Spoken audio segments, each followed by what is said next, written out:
On an ordinary morning that whispered of new beginnings, the sun cast its gentle glow over a town just waking up, painting a picture of tranquility. Picture a couple, the Bensons, whose laughter and shared morning coffee seemed the epitome of happiness. But beneath this serene facade lay a chilling secret that would soon unravel a tale of deceit and darkness. What if I told you that this seemingly perfect marriage was a web of lies, leading to a tragedy that would shock the community? In our exploration today, we delve deep into the tangled threads of a true crime mystery, where a cup of morning coffee became the silent harbinger of betrayal. A crime so insidious that it left detectives bewildered and a town in disbelief. As we journey through the chilling events of this case involving poisoned coffee, we will uncover the layers of intrigue and deception that led to one of the most confounding crimes this town has ever witnessed. Stay with us as we piece together this puzzling narrative, revealing the secrets that lurk beneath the surface of an idyllic life turned sinister. Detective Amelia Harper was no ordinary investigator. Her presence commanded attention, not through intimidation, but by a quiet confidence that spoke of years spent unraveling the darkest of crimes. Known for her methodical approach, Amelia combined sharp intuition with meticulous attention to detail, making her a formidable force in any investigation. Her keen sense of justice was rooted in a personal history, having grown up in a small town much like Bath, where trust was the currency of the community. Over the years, she had developed an unyielding determination to uncover the truth and bring closure to those left in the wake of tragedy. Amelia's connection to the Benson case was more than professional. In many ways, it was personal. The echoes of her own life resonated in the whispered secrets of a seemingly perfect marriage unraveling before her. She was known for her ability to see beyond the surface, delving into the depths of domestic lives where the most sinister of motives often hid in plain sight. When the call came about Arthur Benson's death, Amelia knew this was no ordinary case. Her experience with domestic crimes had taught her that the true story often lay buried beneath layers of everyday routine. Driven by a deep-seated need to uncover the truth and a sense of duty to the unsuspecting community, Amelia stepped into the shadows of the Benson home, ready to dissect the tangled web that would eventually expose the dark heart of the crime. As she embarked on this investigation, every piece of evidence, every subtle clue, served not just as a step towards solving the mystery, but as a reminder of the fragility of trust and the shadows lurking just beyond the facade of normalcy. Arthur Benson was a name synonymous with success and community spirit in the quaint town of Bath. As a respected businessman, he not only built a thriving enterprise, but also won the hearts of those around him with his warm demeanor and genuine kindness. Arthur was the kind of man who remembered the little details about everyone he met, making each person feel valued in his presence. His charm lay not in grand gestures, but in his consistent, unwavering dedication to family, friends, and his community. To many, his marriage to Isabelle seemed a storybook romance come to life. Together, they were the couple everyone aspired to emulate, their laughter echoing in the halls of the community events they frequently attended. The Benson household, with its open doors and welcoming atmosphere, was often the hub of neighborhood gatherings, reinforcing the image of a perfect life shared by Arthur and Isabelle. Yet, as morning light crept into their home on that fateful day, the reality was far from idyllic. Arthur's last known interactions were as ordinary as they were heartwarming. He was seen greeting the postman with his usual friendly wave, exchanging a few words about the upcoming town fair. Later, a neighbor recalled Arthur's cheerful nod as he picked up the morning newspaper from the driveway, a familiar ritual that painted a picture of consistency amidst a life of achievement. Little did anyone know these mundane activities would be among his last. As the hours ticked by, Arthur prepared for what he believed would be another typical day. He spent a quiet breakfast with Isabelle, savoring the simple pleasures of good company and conversation over a cherished cup of coffee. No one could foresee that this seemingly innocuous routine would soon unravel into a tragedy that would leave the community reeling and desperate for answers. Such were Arthur's final hours, filled with the everyday joys and interactions of a man unaware of the shadows lurking just beyond the bright facade of his existence. Isabelle Benson appeared to embody the essence of a loving and devoted wife. Her graceful demeanor and gentle smile often lit up the room, leading many to view her marriage to Arthur as the epitome of companionship. Friends and neighbors spoke of Isabelle's unwavering support for her husband, her attentiveness evident in the little things, like the way she remembered his favorite meals or how she never missed his office dinners. To the outside world, their relationship was beyond reproach, a picture-perfect union, seemingly untouched by the discord that can sometimes shadow married life. Yet beneath this serene exterior lay a past that few knew, the chapters of Isabelle's life that she kept carefully hidden. Born into a tumultuous family environment, Isabelle learned early on to survive through charm and adaptability. Her upbringing instilled in her a resilience that allowed her to present a polished facade even when inner turmoil threatened to cloud her composure. These experiences shaped a woman capable of adapting to life's challenges, yet also left her with a complex web of emotions that simmered beneath the surface. When Arthur's untimely death became the focal point of a police investigation, the community was thrown into shock. How could the devoted wife, the woman who seemingly had everything to lose, be implicated in such a dark and calculated crime?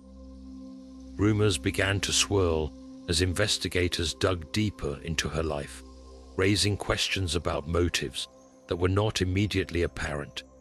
Her behavior in the days following her husband's death only fueled suspicion. Where once there was warmth and openness, a new chill seemed to settle in Isabelle's demeanor. Friends noticed her looking withdrawn, her usual animated conversations replaced by a silence that spoke volumes. As they delved into her finances and personal communications, a portrait began to form of a woman grappling with pressures beyond what the idyllic marriage portrayed. Was she driven by desperation, or were the shadows of her past casting a longer reach than anyone could have anticipated?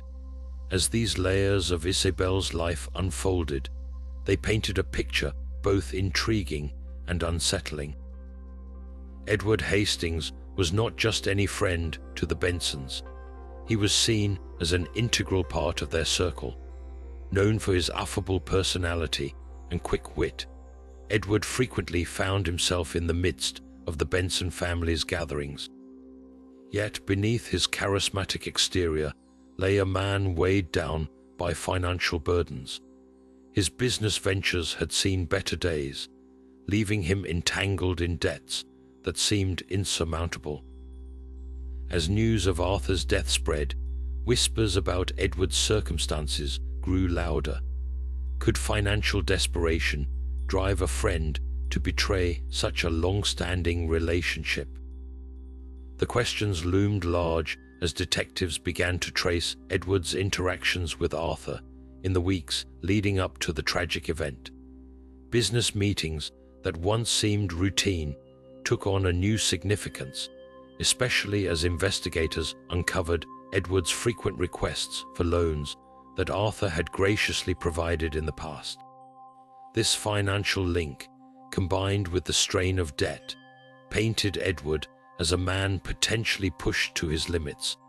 However, Edward was not the only person with a motive. Harold Murray, Arthur's cousin, had long harbored envy towards Arthur's success. While Arthur thrived in business, Harold seemed perpetually stuck in the shadows, overshadowed by his cousin's achievements. Known among family and friends for his sharp tongue and quick temper, Harold's bitter remarks about Arthur were often dismissed as the frustrations of sibling rivalry. Yet, as the investigation progressed, these jabs were revisited with a new perspective. Had Harold's jealousy reached a breaking point, the possibility of gaining from Arthur's demise added another layer of intrigue to the case. His presence at family events, where he often exchanged subtle barbs with Arthur, was re-examined, fueling speculation about whether these moments hinted at deeper resentment. As Detective Harper pieced together interactions between Arthur, Edward, and Harold, doubt clouded the waters.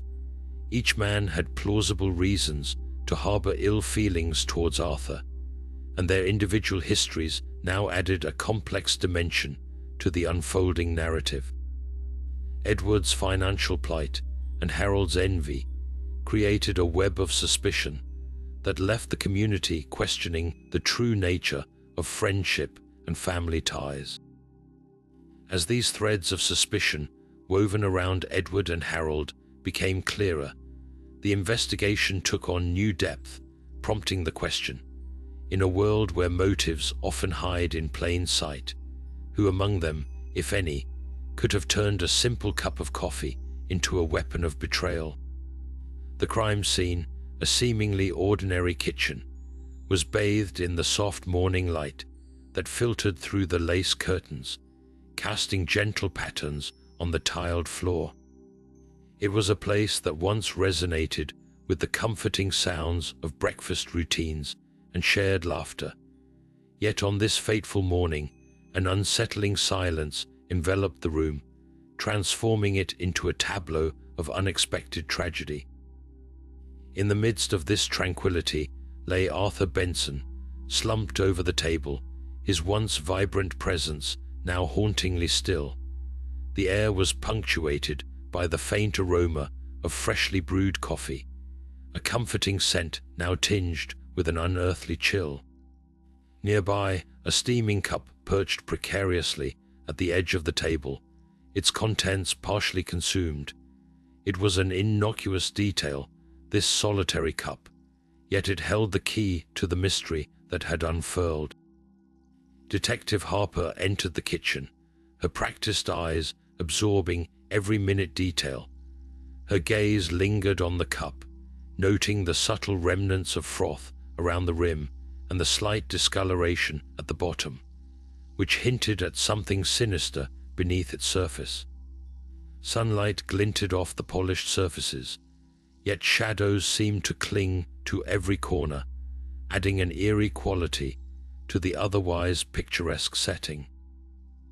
As Harper moved closer, the room whispered its secrets to her, each object a potential clue in the silent narrative of Arthur's final moments.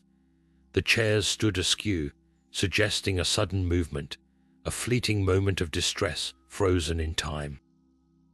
On the counter, a forgotten slice of toast bore witness to an uncompleted breakfast, an emblem of interrupted normalcy.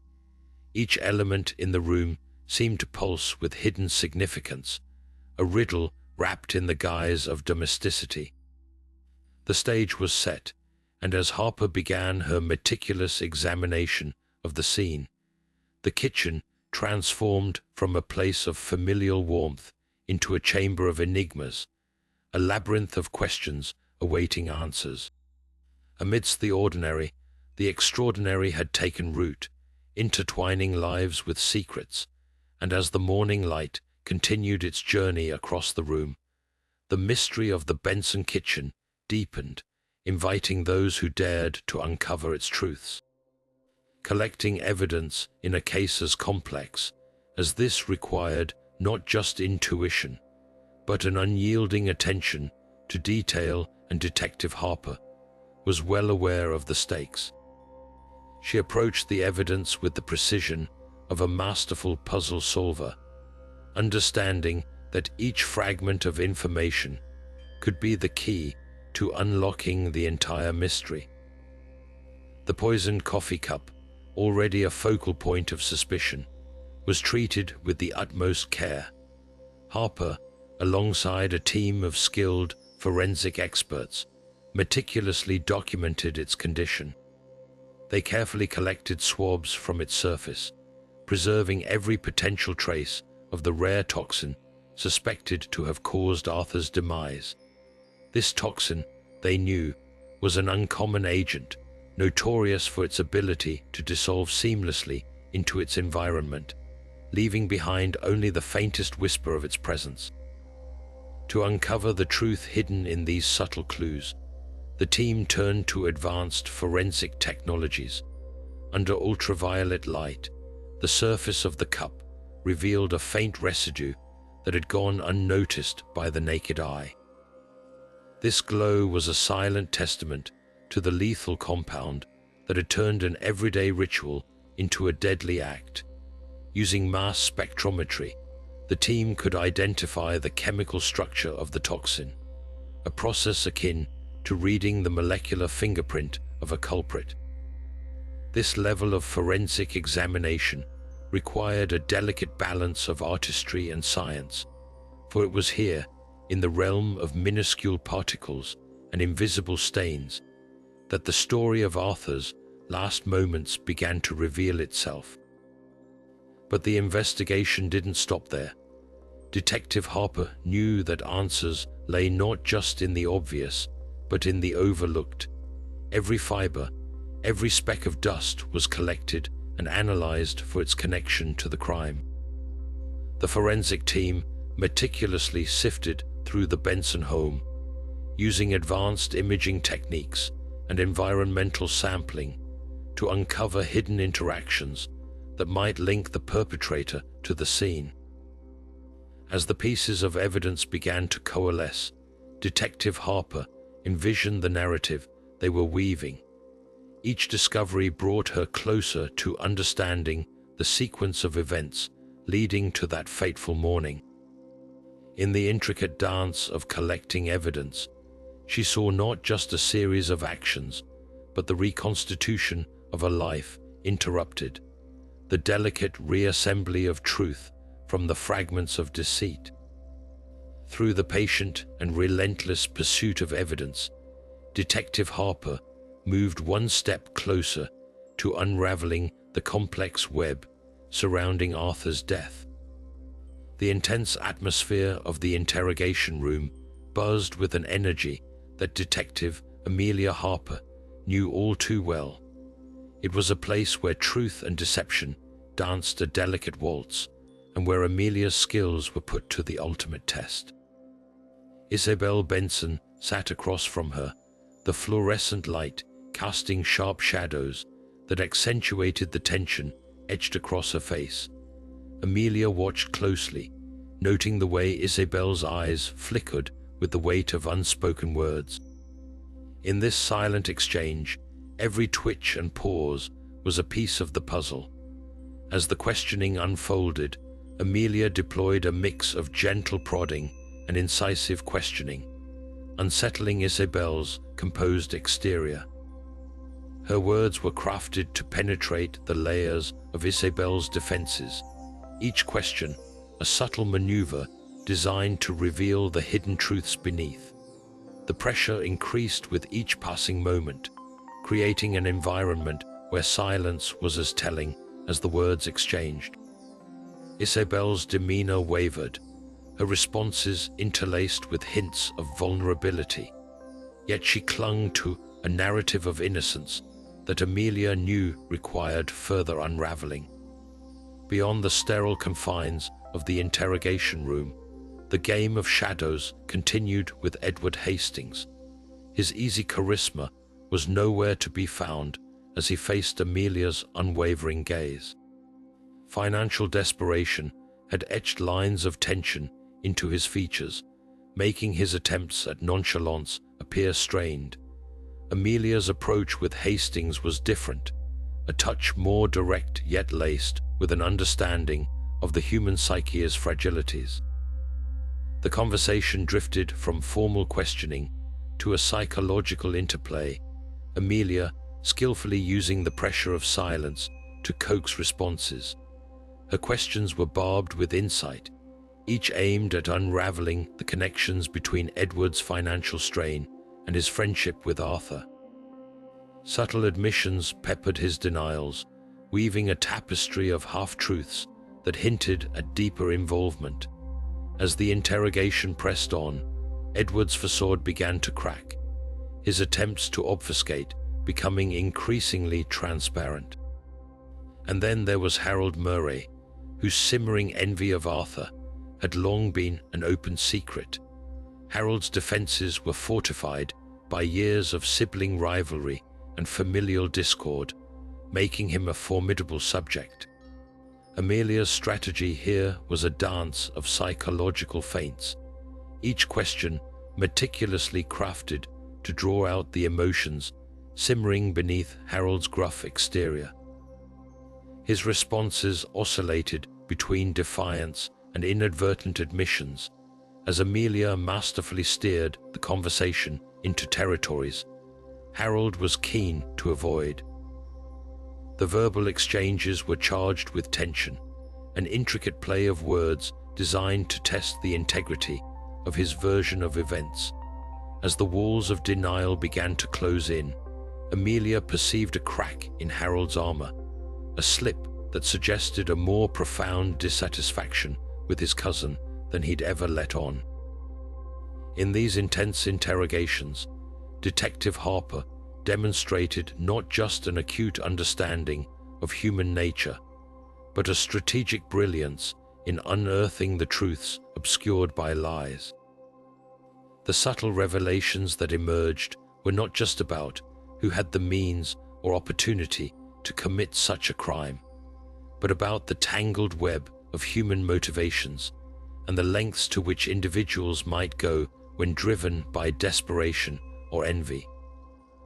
As Amelia peeled back the layers of each suspect's life, the cleverly disguised lies and half-truths slowly gave way to a narrative as complex and intriguing as the crime itself, keeping us all on the edge of our seats as we awaited the next twist in this intricate tale.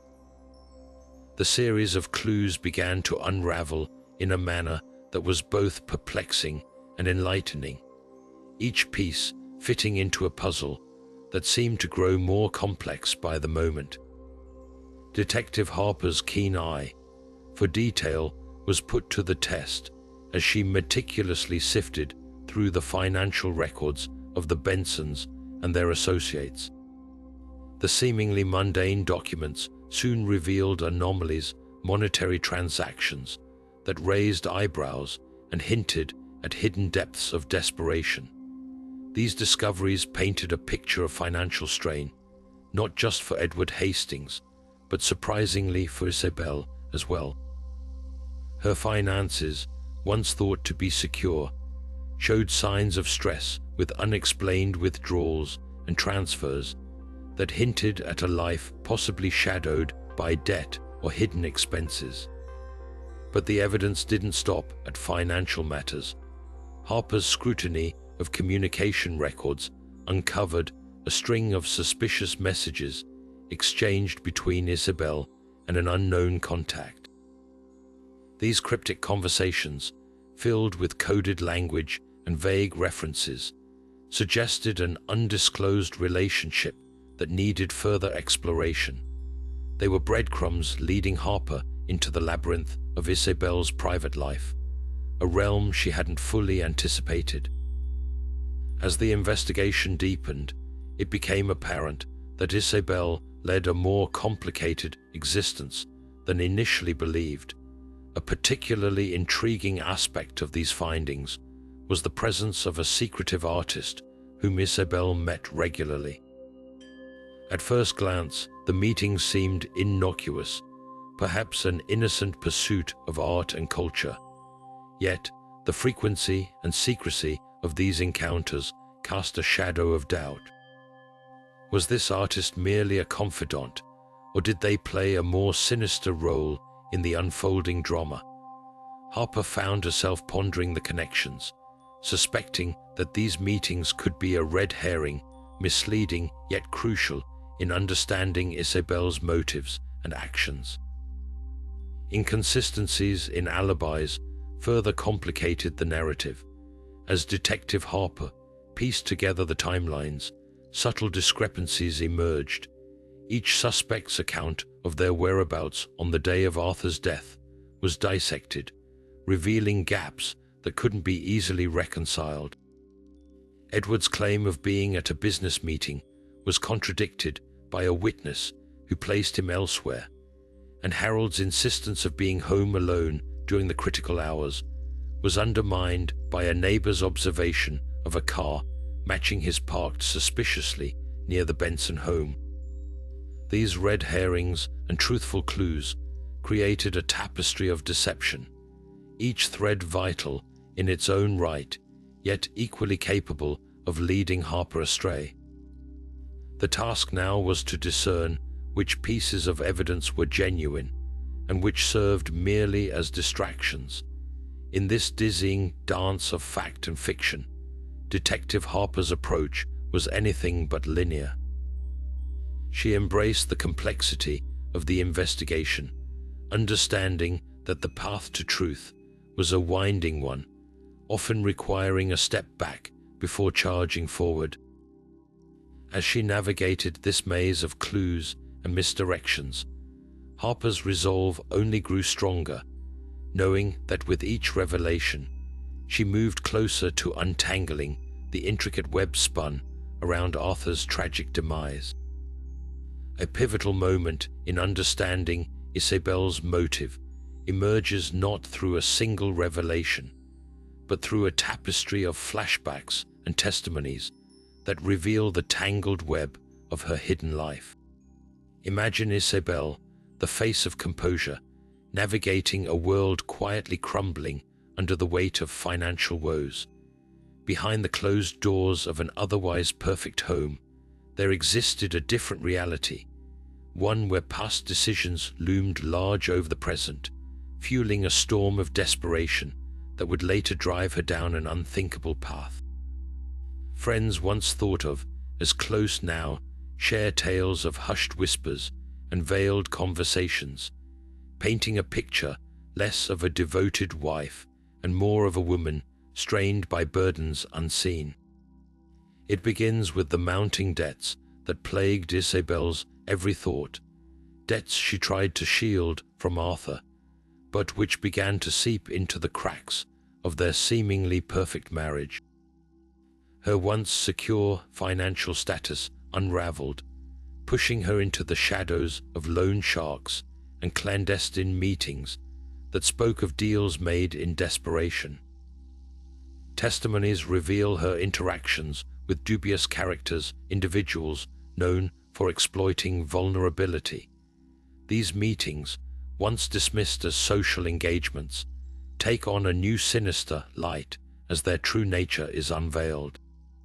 Driven by mounting fear, Isabelle's actions become increasingly erratic, each decision compounding her entanglement in this web of financial despair. What becomes clear is a transformation, a shift from a woman once in control to one ensnared by her circumstances and ultimately her own choices. Through these flashbacks, we glimpse the psychological unraveling, the gnawing fear of loss, the feeling of entrapment, and the blurred boundaries between right and wrong. As these layers of complexity are peeled back, a narrative emerges that speaks of more than just greed or betrayal. It is the haunting portrait of a woman who, when confronted with the specter of losing everything, stepped beyond the thresholds of morality and into a realm where murder became a desperate solution.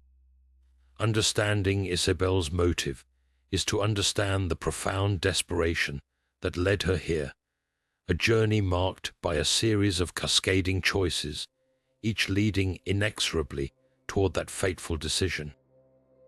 As we piece together this mosaic of greed, betrayal, and despair, we draw closer to comprehending the psychological landscape that turned a cup of coffee into the final act of a tragedy many never saw coming. Detective Harper began to piece together the puzzle, a task that required her to delve into the intricate web of clues with a clarity only born from experience. Her breakthrough came when she revisited the seemingly innocuous details surrounding Arthur's morning routine. She recalled the neighbor's account of seeing Arthur with his usual cheerful nod as he retrieved the newspaper moments before the fateful coffee was brewed. It was this timeline that sparked a revelation, combining insights from financial records, the coded messages Isabelle exchanged, and the forensic analysis of the rare toxin. Harper started to see the shape of a plan meticulously crafted, yet imperfectly executed. She realized the importance of the slight discoloration in the coffee cup, a detail that aligned with the narrative of a substance introduced not in haste, but with careful intent. Each clue was like a pixel in a vast picture, and as Harper assembled them, a narrative began to form. She connected Edward Hastings' financial desperation directly to Isabelle through intercepted messages that pointed to more than just a friendship of convenience. They revealed a whisper of conspiracy, a shared motive arising from mutual distress. It was in these exchanges that Harper found the seeds of a plan born from desperation. As the pieces fell into place, Harper's intuition honed in on the subtle inconsistencies in Harold Murray's movements that pointed to a more minor role in a broader scheme, possibly oblivious to the deadly intent driving the others. Meticulously, Harper charted the events leading to Arthur's tragic end. She visualized the chilling sequence, an early morning phone call between Isabelle and a mysterious contact, a coded exchange that hinted at a final decision, followed by Isabelle's seemingly rote preparation of the coffee. This narrative pointed clearly toward Isabelle as the mastermind, a conclusion grounded not in speculation, but in a tapestry of evidence that Harper had woven into a coherent story. It was a revelation that hit with the weight of undeniable truth, a moment where the fog of deception lifted to reveal the stark reality. Through Harper's keen insight and relentless pursuit of justice, the disparate clues were no longer fragments, but threads interwoven into the fabric of a sinister plot that now lead directly to the true perpetrator, bringing her closer to unveiling the full extent of the tragedy that had befallen Arthur Benson. A shocking twist emerges from the shadows as Detective Harper delves deeper into the tangled web of deception, a twist that challenges everything we thought we knew about the case. Throughout the investigation, Isabelle Benson was seen as the sole architect behind the murder. But what if she wasn't acting alone? Evidence surfaced suggesting that the poison wasn't originally intended for Arthur. Imagine the revelation that an unseen accomplice had a different target altogether, one who was yet to surface in the investigation.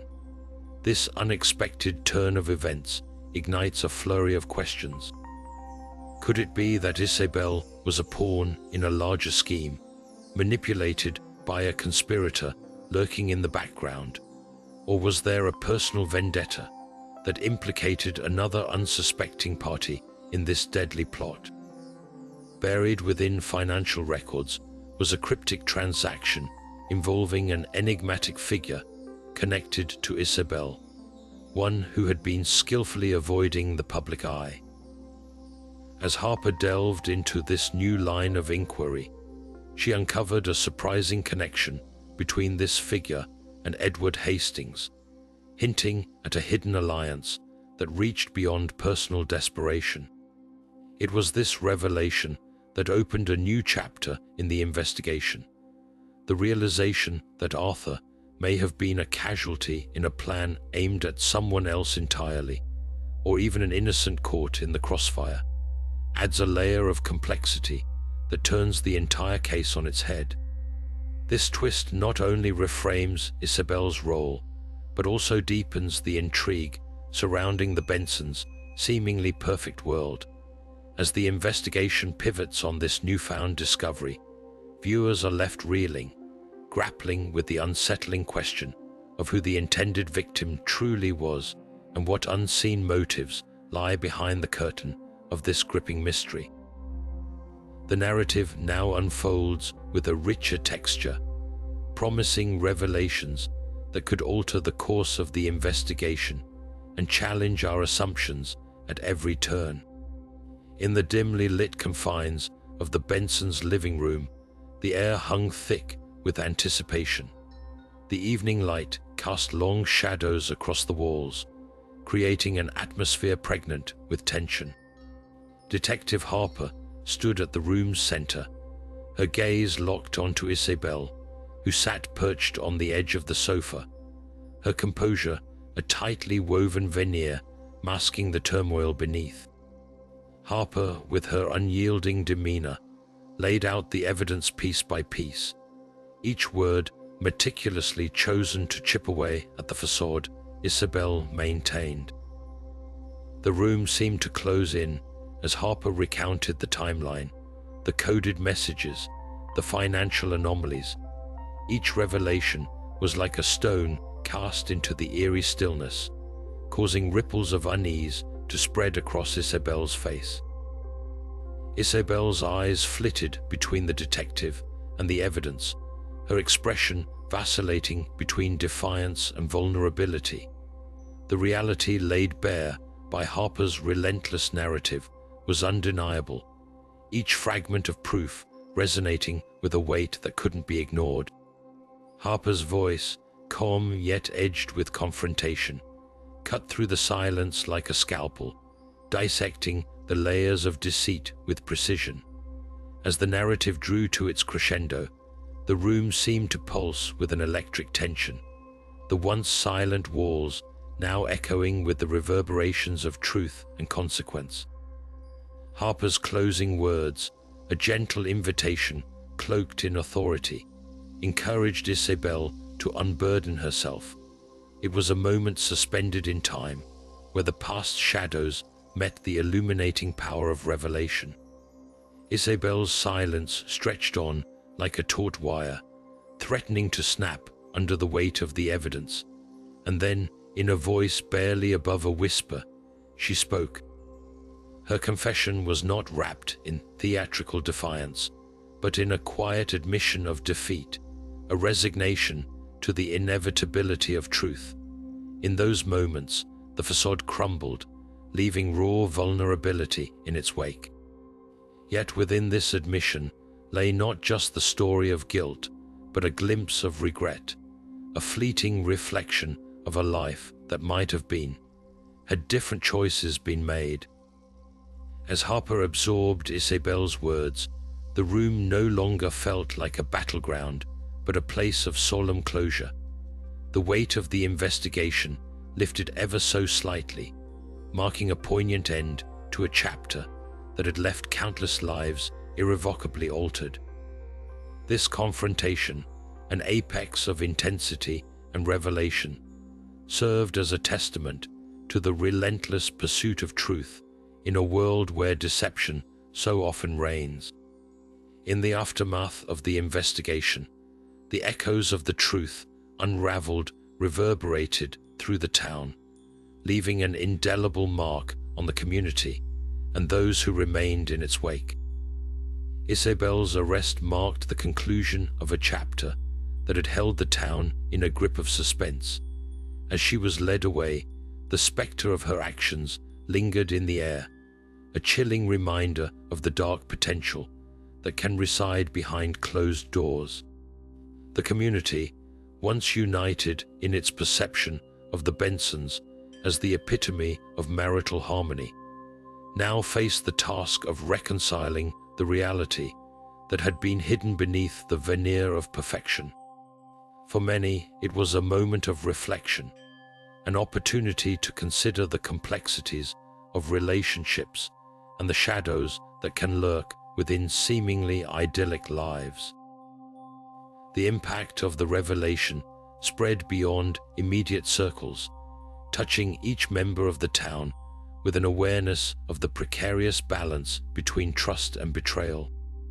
Detective Harper, whose pursuit of justice had been driven by an unwavering commitment to the truth, found herself reflecting on the journey that had brought her to this point. Concluding the case brought a mixture of relief and somber satisfaction. The resolution served as a testament to her dedication, yet it also underscored the intricate tapestry of motives and emotions that define human interactions. As she contemplated the events that had unfolded, Harper recognized the broader themes at play: the fragility of trust, the depths of human desperation, and the profound consequences of deception. Her emotional response was one of quiet introspection, tempered by an understanding that in the realm of crime and justice, each story is as complex as the individuals it involves. The conclusion of the case provided closure, but also left room for contemplation on the enduring nature of crime's impact, a reflection on the delicate threads that weave together trust and justice in the fabric of society. In the quietude that followed, the town began the journey of healing, carrying forward the lessons learned from a narrative that had touched the darkest corners of human nature. Through the lens of this investigation, a broader dialogue on the intricacies of human relationships and the vigilance required to guard against the shadows was opened, inviting reflection and understanding in the path ahead. From the tranquil morning scene to the haunting unraveling of truth, this case revealed the intricate dance between trust and deception within the Bensons' seemingly perfect marriage. A simple cup of coffee, once a symbol of warmth and routine, became the instrument of a chilling betrayal that shook a community to its core. We followed Detective Harper from the poignant investigation of Arthur's unexpected death to the intricate web of financial desperation and hidden motives that ensnared Isabelle.